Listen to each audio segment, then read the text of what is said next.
The Selfish Podcast acknowledges the traditional owners of land and waters that this podcast is recorded on. Are you overwhelmed? Stuck in survival mode? Do you need to focus more on self and be selfish? Hey beautiful people, it's Chloe and Steph, your hosts of the Selfish Podcast. Join us on our introspective journey as we explore alternative healing treatments. We're on a mission to soothe our mind, body and soul. What really works? How can we get it together? And what do we need to thrive? Through deep conversations and personal experiences, we tackle everything from face mapping to breathwork and more. It's time to prioritise yourself and your well-being. Subscribe now and get ready to put yourself first with the Selfish Podcast. Hey, beautiful people. Welcome to this week's episode of the Selfish Podcast. You're here with Steph and Chloe. Hey, Chloe. Hey, Steph. What's been dropping? What's been popping? What's been happening this week? I think it's been a pretty full week. And I say full because I hate to use the word busy. Oh, my goodness. I hate the word busy. I don't like the word hate either, but I feel like it's needed when we talk about the word busy. I despise the word busy. Despise. Yeah, it's just such a... Yeah, people use it as a default response to how are you going? I'm busy. I was like, okay, that actually tells me nothing. And it just tells me that you can't prioritise what you've got going on in your life.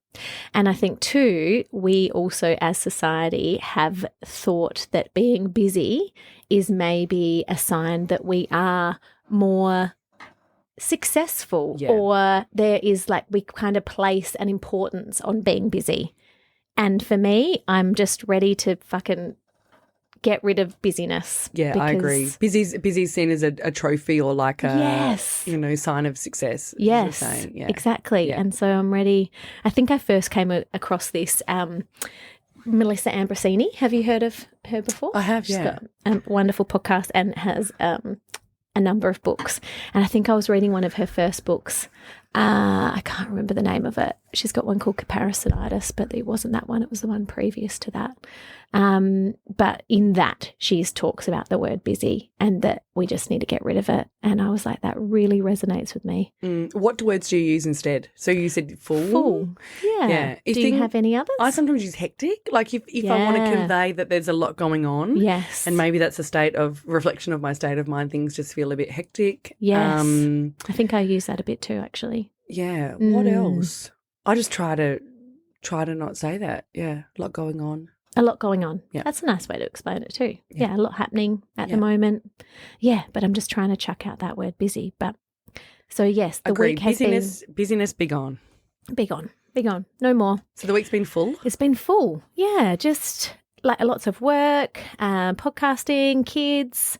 Rafi had his first transition to reception. He's going to reception next term. So he had his first little visit to the classroom. How did that go? He nailed it. Like so amazing. Just so proud of him. Yeah. They're just so resilient and courageous, I think, these little people in our lives. And I think we can learn lots from them when they kind of step into those moments of,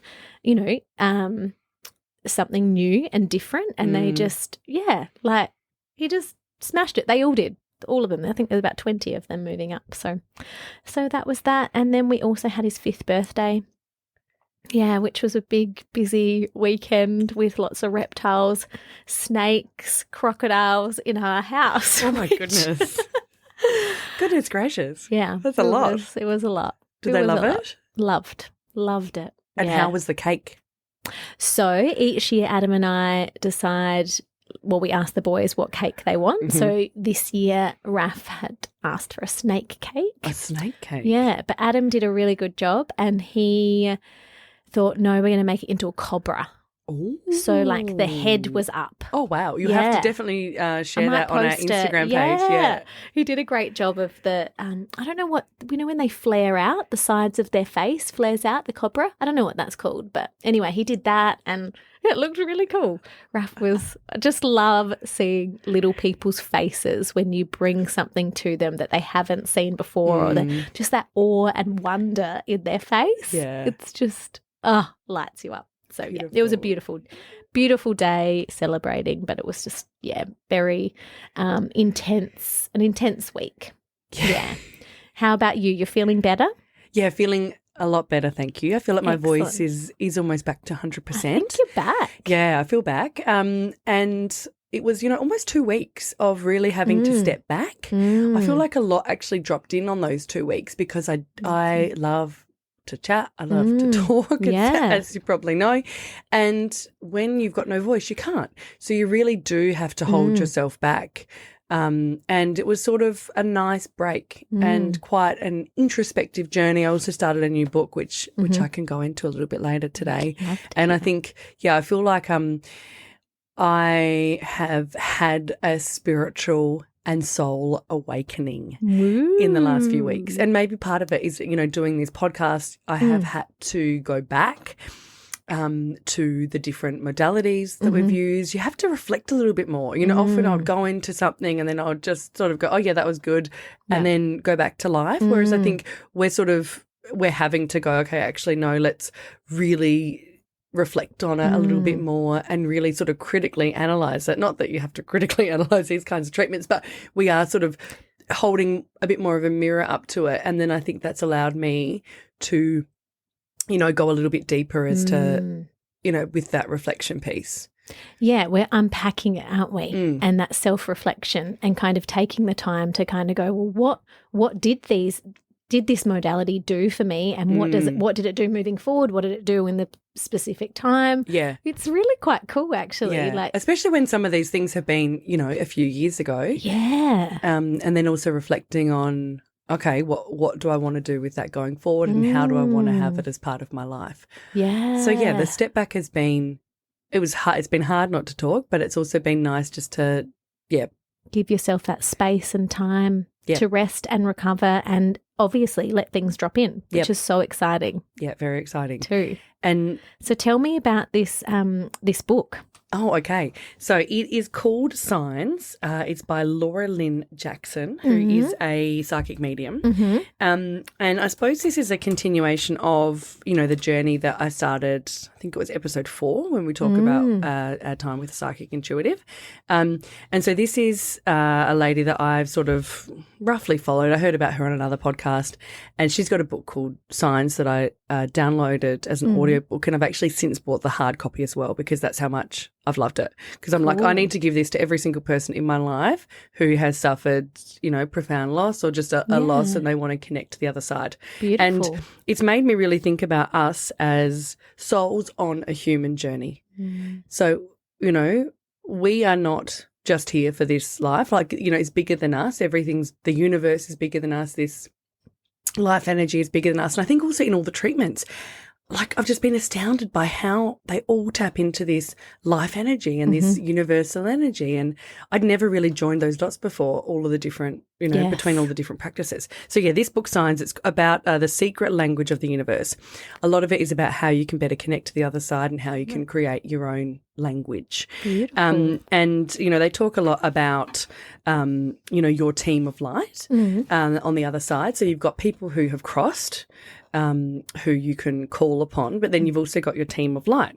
And the concept might sound a little bit strange to some people. It's around, spirit guides, whatever you want to call them. But if you look at different cultures, they all have different names for them. So they've been, intertwined into the tapestry of human existence for quite some time.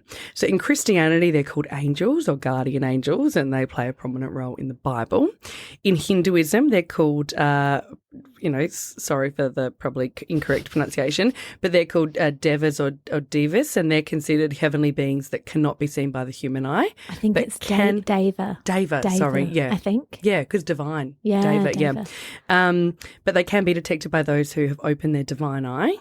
And been awakened. In Islam, a belief of angels who are made out of light and function as Allah's messengers is one of the 6 pillars of the faith. In ancient Greeks as well, they believe in angels. So, and the word angel is from the Greek word angelos, which means messenger.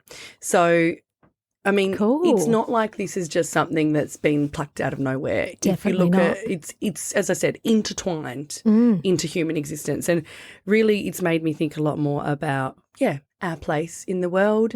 I feel so much more connected to those who have crossed, and even just like, changing my language instead of saying someone's died. Well, they've crossed.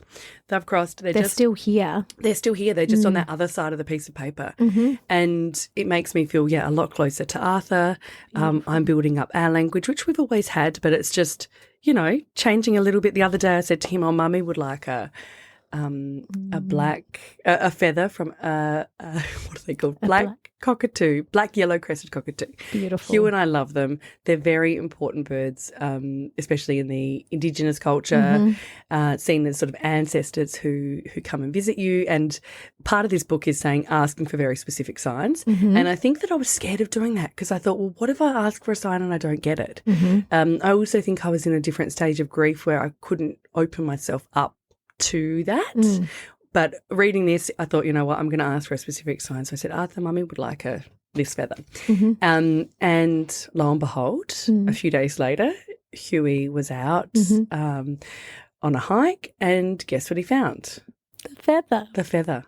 And I said, you cheeky boy, you're supposed to give it to Mummy, but fine, give it to Daddy, that's all right. It still found its way to you. Yeah, it found its way to me. I'm going to frame it. Beautiful. I've thanked Arthur for the message. And it's been, as I said, it's been a real journey for me. And if you'll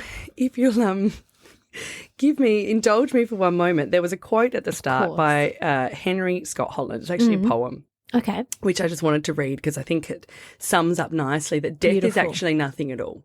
I love that. Again, we're just one grain of sand. We're we're a soul having a human experience, and then we go back to the other side. So he said, death is nothing at all. It does not count. I have only slipped away into the next room. Nothing has happened. Everything remains exactly as it was. I am I, you are you, and the old life that we live so fondly together is untouched, unchanged. Whatever we were to each other, that we are still.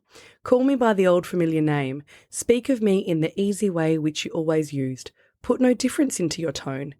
Wear no forced air of solemnity or sorrow. Laugh as we always laughed at the little jokes that we enjoyed together. Play, smile, think of me, pray for me. Let my name be the ever household word that it always was. Let it be spoken without an effort, without the ghost of a shadow upon it. Life means all that it ever meant. It's the same as it ever was. There is absolute and unbroken continuity. What is death but a negligible accident? Why should I be out of mind because I am out of sight? I am but waiting for you, for an interval, somewhere very near, just around the corner. All is well, nothing is hurt, nothing is lost. One brief moment and all will be as it was before. How we shall laugh at the trouble of parting when we meet again. Beautiful. And I think that just shows, we're all still here. Yeah. Everyone is still here. And I like especially around the let the name ever be the household word that it always was. And don't speak about it in a different tone. No, keep the tone. Yeah. Laugh at the things that you laughed at. And know too that you're going to see each other again just around the corner. Yeah, absolutely. So gorgeous. So it's been a big few weeks for me with this book. Beautiful. And I'll link to it in the show notes. But it's sort of very much, just continuing that journey that I had with the psychic who I saw down here. And beautiful. Yeah, as you said, that awakening, continuing that awakening in your spiritual journey and path. Beautiful. On that note, we actually experienced something together just yesterday. Shall we chat to our listeners a little bit about our experience? Yeah. Yeah. So we went to a Breathwork and Reiki group journey, so group session. So it was all women. All women. Which it was not invite only women. It was open to anyone. Just happened to be. But it happened to be a group of women. I think there were 19 who were taking part in the practice and then 3 guiding. And it was pretty amazing. It was beautiful. Yeah, it combined episode 1, which was Reiki, and episode 6, which was Breathwork. Steph said to me, she was like, as we were going in, she was like, yeah, there's Reiki as well. I was like, nah, there's not Reiki. It's just Breathwork. She was like, nah, we get in there? the lovely lady, exactly, the Reiki practitioner is there, smiling at us. Exactly, and there were two beautiful women who were doing Reiki, and that was to support people as they were going through their breathwork journey. I love the combination. I mean, I haven't experienced Reiki yet, but I think that it was quite potent having the two together, and they did kind of talk about that, didn't they? They did. Yeah. And it was nice. I mean, I had only done my first breathwork journey 3 weeks ago. So it was sort of interesting doing it again so soon. And I found them to be very different experiences. I mean, firstly, one thing I loved is, so before we go into it, as with the one-on-one, get a full briefing of what it is. And then part of it was everyone practicing the different types of breathing. Yes. And I thought that was magical. I felt like I was in this like coven of witches and we were all like about to, I don't know what we're about to do, but it felt like I was part of the same organism as all of these other people. It was, to me, that was really, really powerful, having all of these people in the space doing this. Breathing together. Because then once we all started our journeys, our breathing all changed, didn't it? Like we were all together for the start of it. And then did you notice that moment where we all just kind of went into our own experience? But to start with, when we all did it together, we were quite in unison. Yeah, and I felt the power in that at that time as well. And I think just the energy in the room, I felt like it was quite a feminine energy, obviously because we were all females in there, but also it was just a real calm space. I just remember looking around and I feel like everyone there just was quite, obviously everyone had come there with their own free will and just joining together in a group. It was just really like a comforting kind of experience. Yeah, and I think everyone had set their intention of what they were going to do. Yeah. So how did, because you did your first one a few months ago, how did you find the actual experience? So I found it quite different. My first experience, as I spoke about in the episode 6, but that one was kind of quite an emotional purge, I think. And this one was just quite peaceful, calm. I kind of came out of the experience quite clear. During the gears, I guess I felt like I was breathing a lot deeper and faster because you can pick up the pace, which I'd forgotten all of this stuff, I guess, because it was so long ago. But you can pick up the pace of the breath to kind of step deeper into the experience. And so I feel like I really kind of nailed the breath in this one, which I think before I was just, there's so much that you got to think about, and kind of, I feel like I just surrendered more this time. Yeah. Nice. Did you feel the same? Yeah, quite different. So, so one of the things that the practitioner talks about is either leaning into the feminine and the masculine. And I felt like my first journey was a bit more feminine. I thought this one was a bit more masculine. And I agree. I think hearing everyone else do their breathing, I maybe was a bit, picked up my tempo a little bit and rode some of those waves. I found this one to be like it is work. Like it's called breath work for a reason. It's not a lot of the other stuff that we do is quite passive. We're just lying down and someone's working on us. This one you are really doing the work, and I felt that. Yeah. I felt that yesterday. I felt that when we were doing it.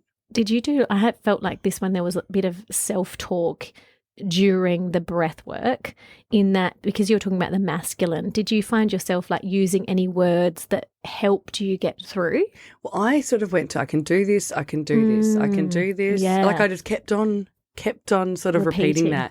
And this comes back from, I remember, many, many winters ago when I would have been like maybe 10 or whatnot, Mum and Dad had taken us skiing and we were like, we're the first time I go, I'm all really confident, and then I had a fall and then I wasn't feeling as confident. And I remember we were at the top of the hill and I was with Dad and I was like, I'm not going to go down. And he said, you can do this. And I think we sort of talked about Thomas the Tank Engine, who said, I think I can, I know I can, I know I can, I can. And that is a mantra that has followed me. I love that. And whenever something is hard, I'd sort of say that I think I can, I know I can, I know I can, I can. So I was just in there going, I can. And I was feeling a bit more of the tetany and I felt a bit of pain and some of that can be, residual things that your body's holding on to. Yes. So I just embraced it and but I had to sort of let out some growling sounds during the breathwork. So the breathworks, as we mentioned in episode 6, is 40 minutes and then it's 15 minutes of sort of just of soaking it all in. Integrating. And integrating. And so during the actual active part, I was being quite vocal. You probably heard some grunting and some growling and some guttural kind of. I was like, is that me making that sound? I wasn't sure if it was you either. I didn't really know. I think because I was quite aware of other people in the room, I think. Me too. Because we both had our experiences, me with Adam, you on your own.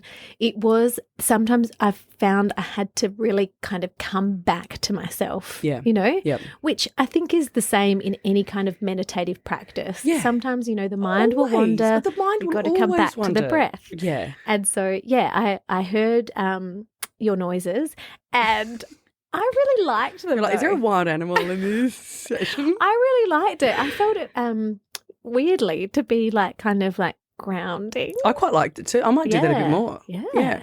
No, it was great. I think whatever needs to come out, and I think that's the great thing about these safe spaces.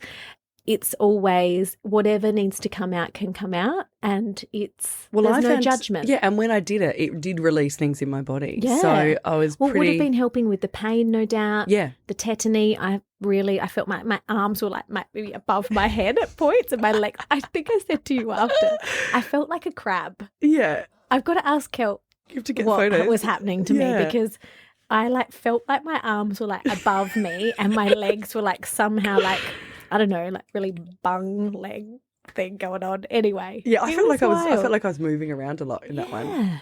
And then when we did go into the integration phase, last time I saw a lot of colour and lots of different things. This time I just felt like I was really bathed in that white light and I felt a lot of joy. Me too. I was smiling. Yeah, that's lovely. Yeah. And then I was sobbing and then I had a little moment with Arthur and that was beautiful. And then I saw purple. Purple, I saw butterflies. I saw butterflies too. Yeah, I sort of felt like a bit like a metamorphosis symbol of that butterfly and that turned into a moth. Yeah. What was the other thing that you had? The arm lady? Yeah, I think it's a Hindu goddess with multiple arms. So I need to look into that one. And my arms were moving. Yeah. And there were times that I did feel tingling, which I felt when I had the Reiki. And I was thinking, is that the Reiki? Because you don't know if when they're working on you. I had the tingling too in my cheeks. Yeah, could have been. Did you have any of that? I definitely felt things, yeah. Yeah, I had lots of more in my head, tingling hot, in my cold, head. Yeah, okay. Tingling, the tetany, lots of physical sensations. Physical sensations, yeah. So, no, it was great. And one thing I did love is that the 3 women supporting, so there was one for breathwork and then 2 for Reiki. At the start of the session, so everyone's sort of, they've got people in rows and then they're up the front, 3 of them, and they were all wearing white tops and then ochre coloured pants. Yes.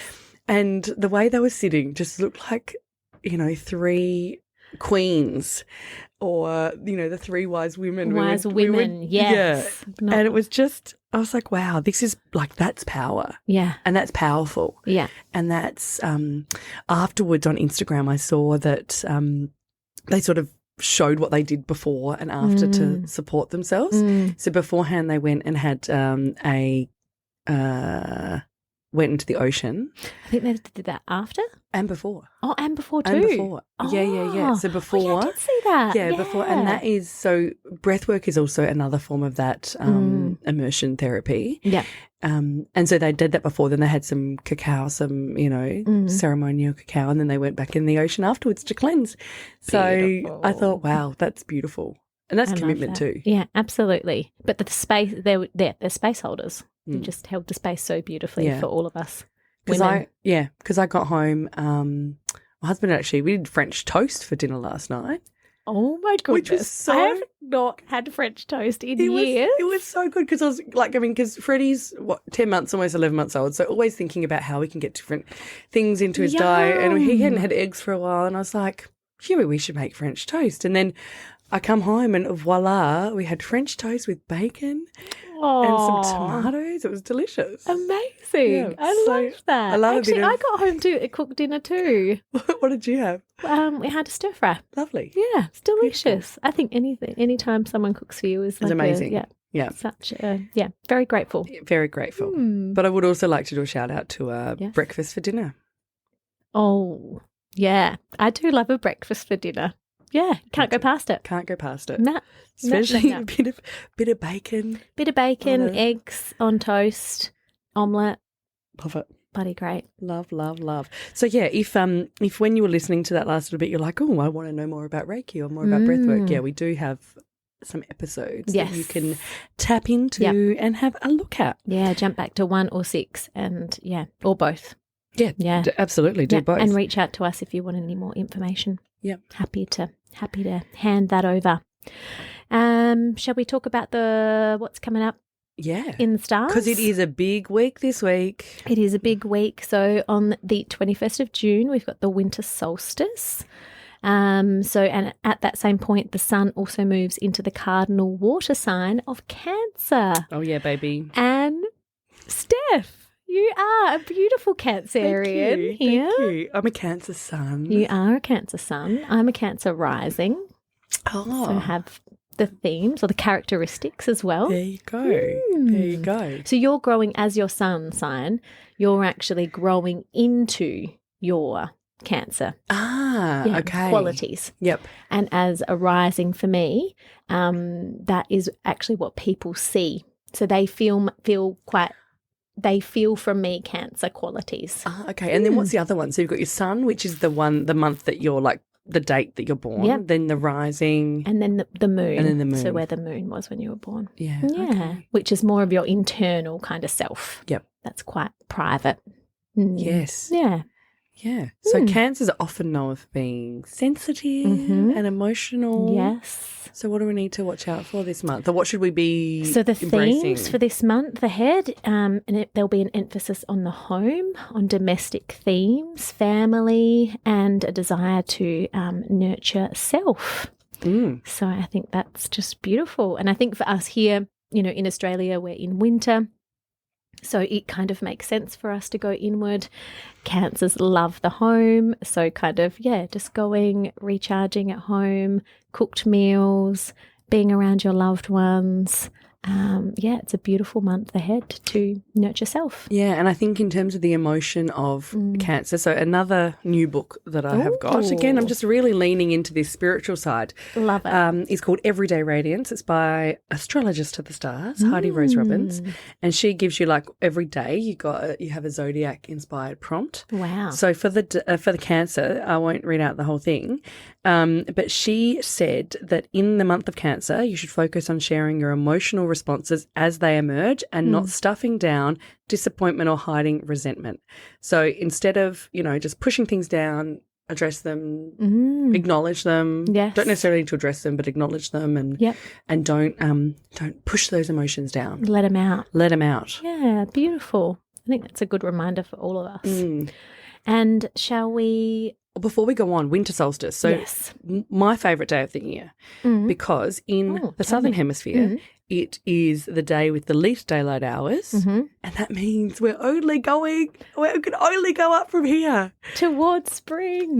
Yeah, beautiful. It has been. It's been so dark, hasn't it? And cold and And for all of our friends in the northern hemisphere, midsummer, amazing. Enjoy that. Enjoy your summer solstice. Enjoy that sunshine. Just soak it up and amazing. Put flower crowns on your head and dance around and have your crayfish party and all that kind of fun stuff. Stop it. Pop the champagne. Exactly. Pop that. We could pop the champagne here still. We can. Yeah. Yeah. We should pop on the winter solstice. We should. Also, just on that, so we are coming to the middle of the year. So, take time to reflect on the past 6 months. Where have you, what have you put your energy into? And then reconnect with your goals for the second half of the year. That is a great reminder. Yeah, I liked that too. All right. Card pull time. So I've got another. You are just like... No, as I said, it's been like I'm a different person. So when we started this, I was sort of viewed you, Chloe, as a bit of like weirdo woo-woo. A bit woo-woo.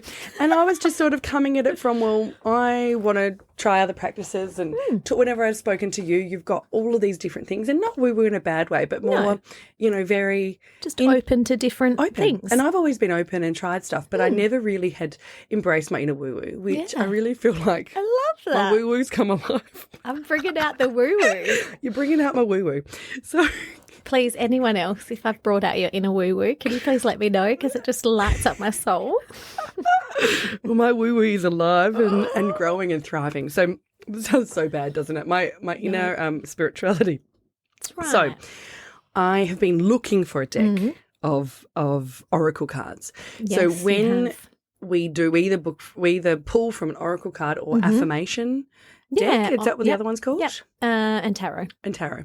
So I'm more drawn to the oracle and tarot. Yes. The other affirmation ones, I never really quite understand them. Don't think they understand me either. So I was pulled to this deck. I actually saw someone posting about it on Instagram, and I sort of thought, oh God, I need that in my life. And it is called the Herbal Astrology Oracle. And I mean, this was a big step for me because I've never, ever thought of myself as a card carrying citizen. And when you brought out your guru. card and when you have sort of talked about your stuff, I'm always interested. But yeah, I never thought that would be in my future. Yeah, right.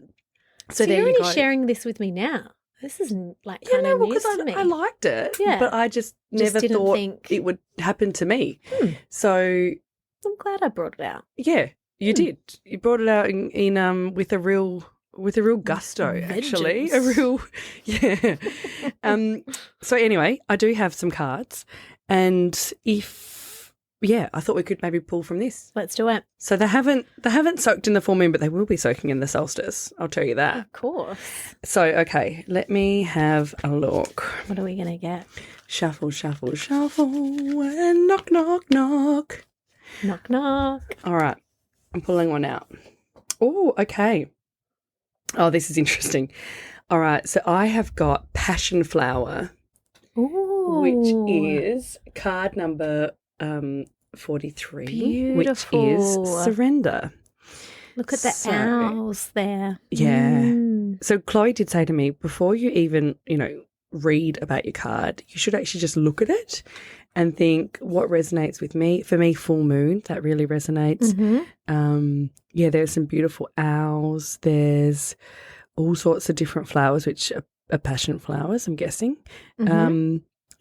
It's beautiful. So gorgeous. The upright version, which I pulled, is sacrifice, surrender, choosing growth, trusting, discernment, and the rituals of letting go. So this is for everyone. This is for all of our listeners. This is our intention for the week.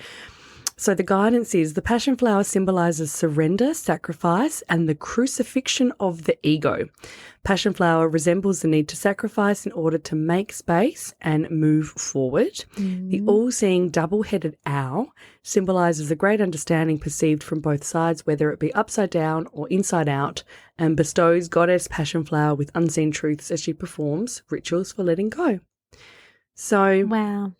It's all about letting go, honouring your intuition, and discernment is the key to experience greater truth and opportunities. Beautiful. So there you go. I love that. I love that as we're like finishing, the first 6 months of the year, and then kind of, reflecting on things that potentially we want to let go or we want to bring more of into our life. Yeah. What's serving us, what's not serving us. This actually reminds me, Chloe, of something that Hugh and I have really gotten into the habit of doing, and that is every so often, every 6 months or so, doing a bit of a stock take of our life. Love that. Because, yes, there's a lot of stuff that we can't control in this life, in this world, but there's a lot of stuff we can control. So we sort of, we're both feeling a bit, like... blah. A bit blah, a bit down. And we sort of said, okay, let's just go through everything that we've got going on because we can change anything. or lots of things. Can choose. Yeah, we can choose. So we sort of go, okay, house, are we happy with where we're living? Are we happy with this house? Great. And we're looking at doing some renovations. So, do we still want to be doing that? Yeah. Thought about work, my work, his work, what's working, what's not working? Do we need to change things up? And pretty much just going through every single aspect of our lives and going, we are in control of so many different things. We have a choice. Yeah. I think that is such a good reminder for all of us that we can make the choice. Yeah, and some of these things are hard to change. Yeah. They are hard. Sometimes it's not going to be easy, No. and it's going to be a lot of discomfort. No. But I think that's a great reminder for all of us to take that time, to have a look, all of the areas of our life. Where can we change? What do we want to change? Do we want to keep it the same? How do we want to evolve? Yeah, and if things aren't working for us, guess what? That's okay to go, what, this isn't working. It's not serving us. Fine. Let's let it go. Love it. And let's move on from it. And that could be people. That could be places. Yes. That could be jobs. Yeah. It could be anything. So, yeah, I think it's very important that we, we have one life on this world. Tomorrow's not promised. So, love it. If things aren't serving you, then just Control Alt Delete, I say. Love that. Just delete it. I love that so much. So much.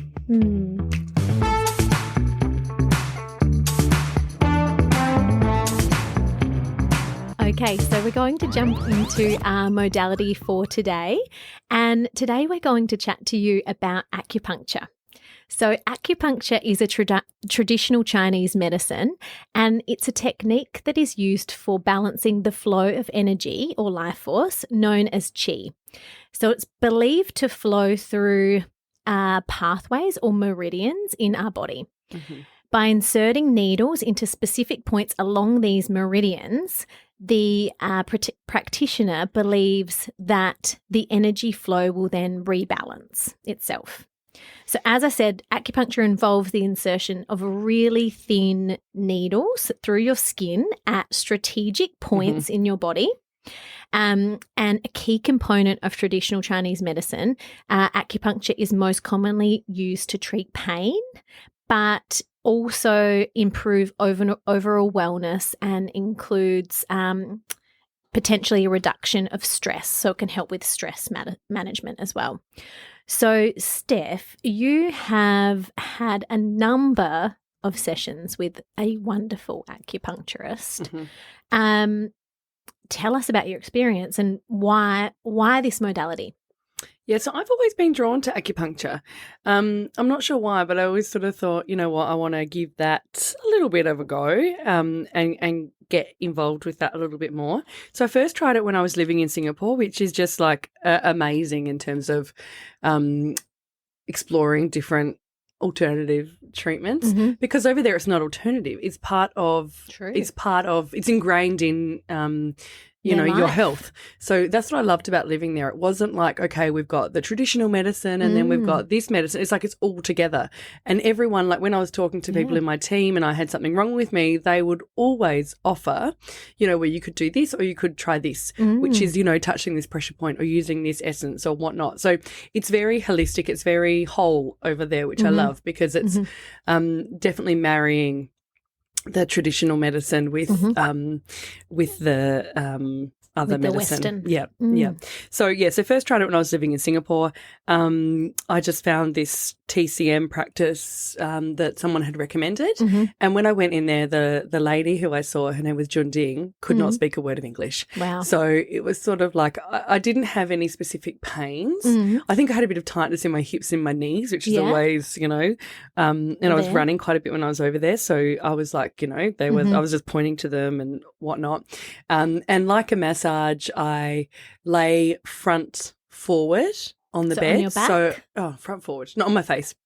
Oh, so I you laid on my tummy. Down. I laid face down and I took off my clothes, the top half of my clothes. And how do you take off the top half of your clothes?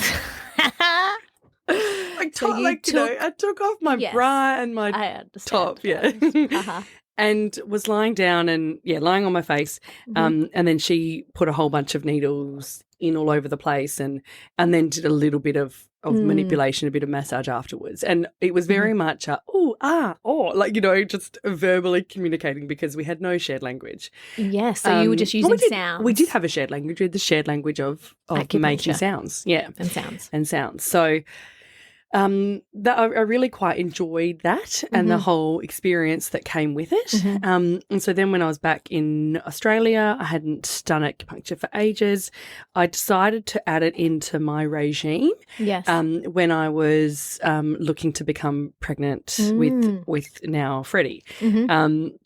So after I gave birth to Arthur, I mean, my whole body was aching for my baby. Yes. And if I could have gotten pregnant that next day, I would have. I was desperately wanting that baby. And because it was, a C-section and not just a C-section, it was under general anesthetic. He was out in, 3 minutes, whereas normally it takes a lot longer if you've had a section.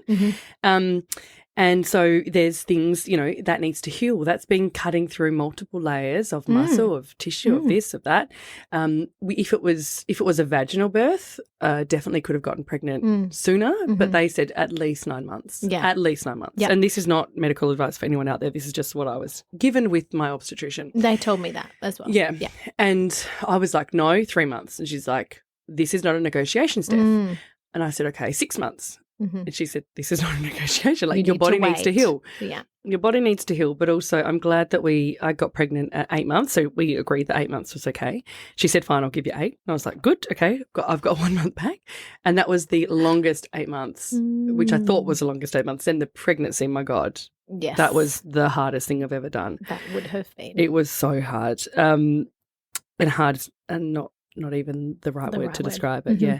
But so I thought, okay, I need to get my body in balance. I felt like my energy flow wasn't there. And I thought, how can I prepare the best for, success in terms of trying to conceive this next child? So I found a lady just near where we live, again, through word of mouth. Yep. And there's also a local Facebook group here, and I sort of just Googled acupuncture to see what came up, which is also, if you don't have those connections, I think most communities will have a Facebook group, and there's a lot that you can learn from them. Ask questions on them. Yeah, Great. You can also get some local goss, which is always fun. So I went in to see her. She's got this really cozy room, walked in. To start with, it was a bit of a chat around how I was feeling, and I was like, okay, for the first session, I was like, I might need to book a double because, just telling her everything that was going on, telling her why I always want to be there. And I find that, I've embedded this as a regular practice. I go and see her about every 6 weeks, and I find it really cathartic just because I give her a bit of a download what's been going on these last 6 weeks. And it also gives me a time to reflect in a different way than I do when I'm talking to other people because I've got that. It's been a little bit longer. Like I see my psychotherapist, as I was telling you, weekly. So that's like different things, whereas this is more of a reflection of how things have shifted and what's going on. It's a bit more of a Google Earth view instead of Google Street View. So anyway, I had a chat with her, and then she's there's a bed in the room, almost like a physio table with towels on it. And so I went to take off my clothes, and she's like, no. Like, what are you doing? Because every other acupuncture I'd had, I was lying on my face and I took off my clothes. Whereas this one, she does multiple types of acupuncture. The one that we were doing, because it was very emotions and whatnot, was facial acupuncture. So it was really honing in on the emotion. So no clothing required to be taken off. Oh, no way. Yeah. Okay. Yep. So lay on the table. She put a heat lamp sort of over my tummy. Yes. Which is beautiful. Warmed blankets. Oh, just joyful. And lay down, and then I think to start with it was starting in my face and my head. And then also in my wrists and on my feet. And then ankles? Yeah, on my ankles. Yep. So it sort of was all put in. And she would sort of tweak them, like tweak, is that hurting? And you sort of tell her when things are, Does you she can feel them. strike a match as well and heat them? No, didn't with me. No, okay. Didn't with me, but John Ding did in my when I did it in Singapore. Yep. Okay. Yeah, but sort of tweak it because you need to be able to feel a little bit of it. Yes. And that sort of lets them know that it's in the right, like it's gone deep enough. Because sometimes depending on, because it's all related to meridians, which are all related to different parts of your body, then, you know, some things depending on how heightened they are more sensitive and whatnot. So anyway, she tweaked them all and then sort of stayed in the room with me and just, you know, the music was playing, and I always think whenever I go to these sessions, there's a few things that cross my mind to start with. It's like, how much talking is there going to be and where is the toilet? Because I always like to go to the toilet before a session. So usually, but just because I don't want that to be a distraction of, do I need to go to the toilet? Yeah, you don't want that to be on your mind when you're laying there. No. And sometimes I get scared of asking to use their toilet. So I try and find a toilet beforehand. Okay. So just anyone else out there who's got like toilet sort of anxiety, and there's actually a new, I'll put a link in the show notes, but I was listening on the radio the other day that there is now a public toilet map of Australia. So I think Incontinence Australia put it together, and it is a map of all the public toilets. So if you ever need to find really public toilet, handy. it is really handy. Yeah. It is really handy. So anyway. Is it an app, did you say? I'm not sure. I think it's a map. Oh, map. A map. Not an app. It could be an app. Be great if it was an app. A link in the show notes for Australia. And if you're listening in another country or territory, they might have something out there too. Good luck. Just have a Coke can in a Coke bottle in the toilet. I've been tempted to do that. I've never done it. I don't think I could shoot in a tiny little bag.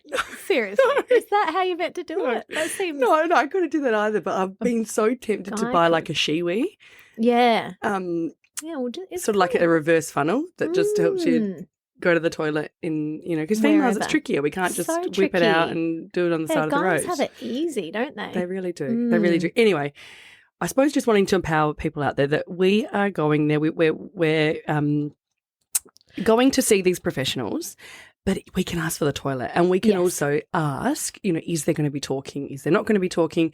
We are in control of that, and I think sometimes I get a bit nervous to speak up in some of those settings. Yes. Whereas, you know, we are paying customers. They want us to be comfortable. They want us to get what we need out of their treatments. Yeah, that's such a good point, actually, because I think the talking point is a really good point to be made. I have never spoken up about that, though, if there's too much talking. So I now say it at the start. So I think about it before I go in there. I sort of take a moment. I think, what do I want to get out of this session? Yeah. And I'll actually say, can we just not talk this session? That's beautiful. That you've stated it up the front before it gets weird and uncomfortable when it's during. It shouldn't be weird and uncomfortable because these guys don't care. They don't want to talk every single session. Like, they're quite happy with the silence. They're happy with whatever we need because they're holding space for us, and they'll do that however is needed. So in the first session, I said to the practitioner, I said, could you just let me know what I should be thinking about? Because my mind was all over the shop. That's when I was still very scared of being on my own. Yes. And in your body? Yeah, and in my body. So she sort of prompted me. So I said to her, can you help me? I need help with this. Beautiful. And that was, 2 years ago that I started seeing her, and I still see her quite regularly. Now I'm very good at just, sometimes we do talk. Sometimes I say, oh, that hurt. Where are we putting that needle? And other times, we just, it's silent, but ask for that because these people are here to help you. Yeah. No, and a lot of them feel like a strong calling to heal. And so you tell them what you need. Good one. So to start with, I said, I need you to talk me through this. What should I be thinking about? Should I be thinking about breath? And so she did a little guided meditation for me, which was amazing. Beautiful. So then the needle's staying for, I've got no idea how long. I'm not. Well, the session's about an hour, isn't it? So maybe half an hour? To 40 minutes. Yeah. Yeah. And then my favourite part is when the needles come out, we get a bit of a massage. So get a bit of a neck massage, a bit of a head massage, face. She gets this amazing roller, which has been like, I think it might be like a rose quartzy kind of one that's in cool to just cool down because I'm so heated. I'm still really heaty. I'm looking into the rosacea, by the way. I'll update that in a few I forgot to bring you the cream. Oh, yeah. Bring You've got to get the cream. and uses some sucking stuff, so like some light cupping for the facial acupuncture. The body one's a little bit different. Yeah. Still fully clothed, but she just sort of moves my top around and all that kind of stuff to get the needles in. But and then so then a bit of a massage at the end, and then at the end sort of talk about anything if we want to, but also don't have to. And that's when I usually use the toilet again. So Beautiful. And then book in for my next appointment. And sometimes you've lock in. Often for these, you've got to pre-book. Don't absolutely. You? Yeah. Sometimes, if you find a really good practitioner, I find that you need to book in at the end of that appointment for your next. Yeah. So lock it in. Yeah. So my next session is next week. So I go about every 6 weeks. I did go a little bit more regularly at the start. Yes. And she supported me through the entire pregnancy. So we did different things, and also depending on how I was feeling, ramped things up at certain times. And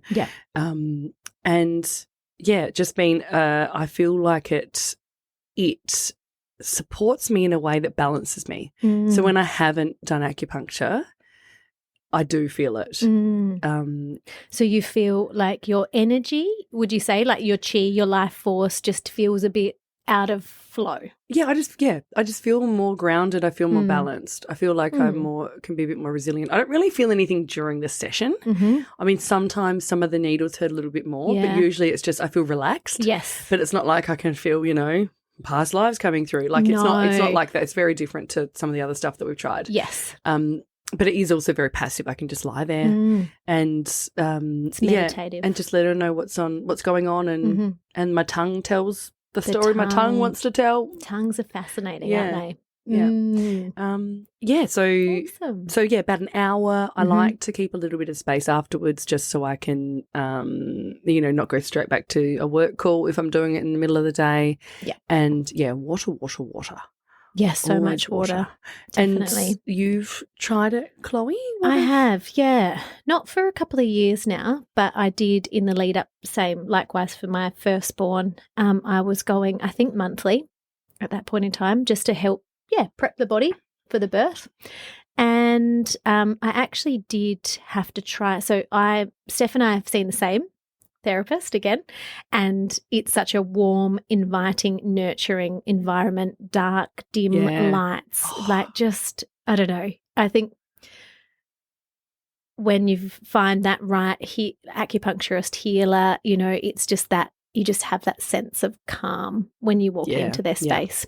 So I've had the similar experiences to you. I haven't had the face done though.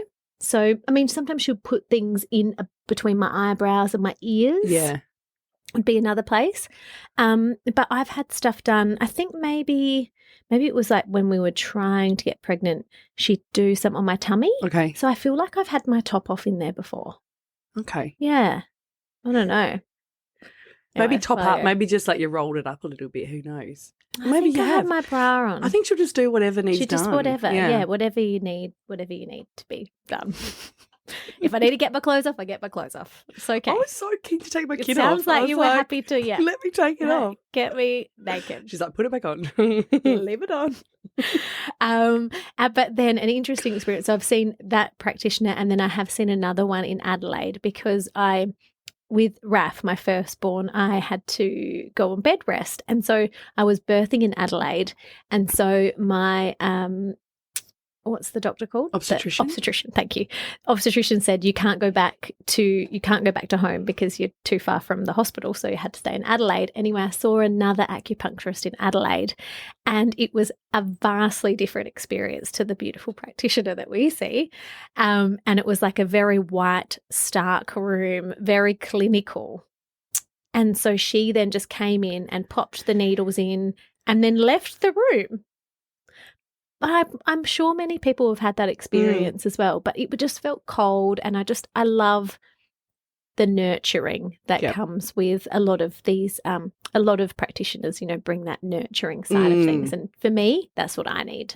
Yeah. So, but I loved it. I think that I agree. I think it evens out, balances the energy within your body, and I need to get back into it. Yeah. And as we were saying, it can be, muscular. Yeah. It can musculoskeletal. It can be nervous system. It can be all different sorts of things. And I just said to her, I feel like I'm not flowing. My energy is not flowing. There's a lot of stagnation. And so she helps with that. Unblocked that. Yeah, and now it's really just I feel like it's a maintenance piece. Like a tune-up. Yeah, tune-up, absolutely. Yeah. I love that. In terms of cost, for about an hour, so the facial one, the face acupuncture is a little bit more expensive. I think it's closer to 140. So does this help with is this like a natural Botox? I think it may be. Mine isn't for that. Mine's for the emotional. Mm-hmm. But you know what? I wouldn't say no if it's also a bit of a natural Botox. I know. I'll ask her next. As I said, I'm seeing her next week, so I can report back in a few podcasts' time. Yeah, my mum's had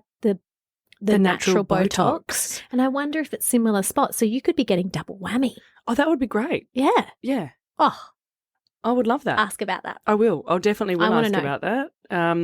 Because, I've heard about this cosmetic acupuncture. So maybe it's 2 for 1. Cosmetic. That sounds better than Botox. Natural Botox. I take normal Botox too. But natural's also good. So about 140 for face, and I think it's closer to 100 or if it's body. Body. So for the hour session. Yep. And I think I don't know if it's covered. I can't remember if acupuncture's It depends what kind of cover you have. Private health cover. Yeah. So in terms of if you're looking for someone, there is the and we'll pop this in the show notes, the Australian Acupuncture and Chinese Medicine Association, which has got registered practitioners. And there are the quals around this. So definitely if you've found someone, you can always, again, you are in control of your body. You are in control of the modalities that you try. And ask the questions, even if it's just if you don't want to call them, just do a Facebook Messenger or Insta or whatever it is. But you are definitely in control. Don't feel like you just have to go along with it at any time. Absolutely. Yeah. And as we say, we don't know much. If you're unsure, Google it. Don't ask us. We're just 2 gals sharing our experiences and how it's helped us in our lives. Absolutely. Well, shall we move into a little meditative state? I would love that. Finish off for today. Okay, so I just want you to ground down wherever you are. So placing your feet on the floor, if you're able to lay down, thinking about sending some roots through the soles of your feet into the earth. And I would really love you to take a deep inhale in through the nose and out through the mouth.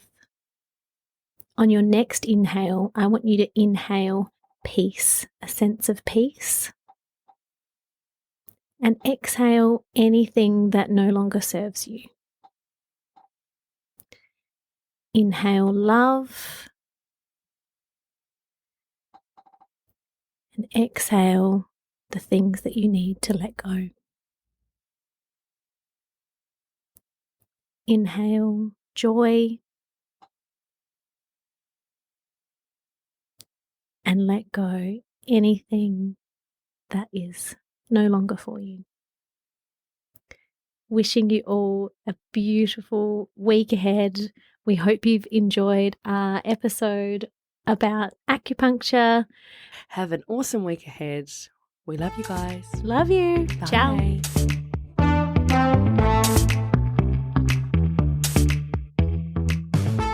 Thank you all so much for listening. We really do appreciate your support. Please subscribe wherever you get your podcasts. Give us a rating and a review. And if you like this show, please share it with a friend and tell them to have a listen. Just send them the link to that Spotify or Apple or wherever you get your podcast. You can also connect with us on Instagram at the.selfishpodcast. You can always slide into our DMs as well and let us know if you have got a different type of treatment that you'd like us to explore or if you've got any specific questions. Anyway, thank you again and we'll see you next week.